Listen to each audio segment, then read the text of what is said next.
दोस्तों, नौकर और मालिक की सोच में क्या फर्क होता है? क्या मालिक बनता है वो पहले से ऐसा सोचता है? चलिए जानते हैं। इंडिया में एक सक्सेसफुल इंसान है जिसने रिटायरमेंट के बाद बिजनेस शुरू किया और कुछ ही सालों में तकरीबन 1000 करोड़ का टर्नओवर किया। एक दिन उनका कोई दोस्त मिला जो उनके साथ ही सेना में रिटायर हुआ था, लेकिन वो बेरोजगार था, तो वो काम ढूंढ रहा था। तो वो उनके पास आया और पूछा कि क्या तुम्हारे पास कोई काम है?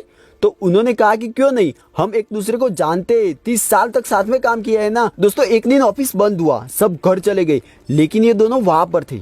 तो जो काम कर रहा था वो मालिक से कहता है कि हम दोनों ने साथ में फौज ज्वाइन की थी। 30 साल पहले तुझे भी 1000 रुपए मिलते थे और मुझे भी, तू भी नौकर था और मैं भी नौकर था। देख, 30 साल के बाद आज मैं भी नौकर हूँ और तू मालिक है। इसी को कहते हैं किस्मत। दोस्तों, फैक्ट्री के मालिक ने कहा कि मैं इसके बारे में कोई बात करना नहीं चाहता, लेकिन तूने बात छेड़ी है तो मैं आज इसका जवाब दूंगा। चल, मैं तुझे 30 साल पुरानी बात को याद दिलाता हूँ। एक दिन हम पूरे दिन ऑफिस में काम कर रहे थे, तो रात को 9:30 बज गए थे। फिर हम 2 मील चलकर हम हमारे रूम पे सोने गए। तब अचानक मेरे दिमाग में बात आई कि ऑफिस में पंखा और लाइट तो चालू रह गया है। तब तूने कहा कि समय तो देख, 10 बज गए, और तूने मुझे कहा कि परेशान क्यों होता है, एक ही तो लाइट और पंखा है, सिर्फ एक रात की तो बात है, और वैसे भी अपना क्या जाता है, सरकारी है।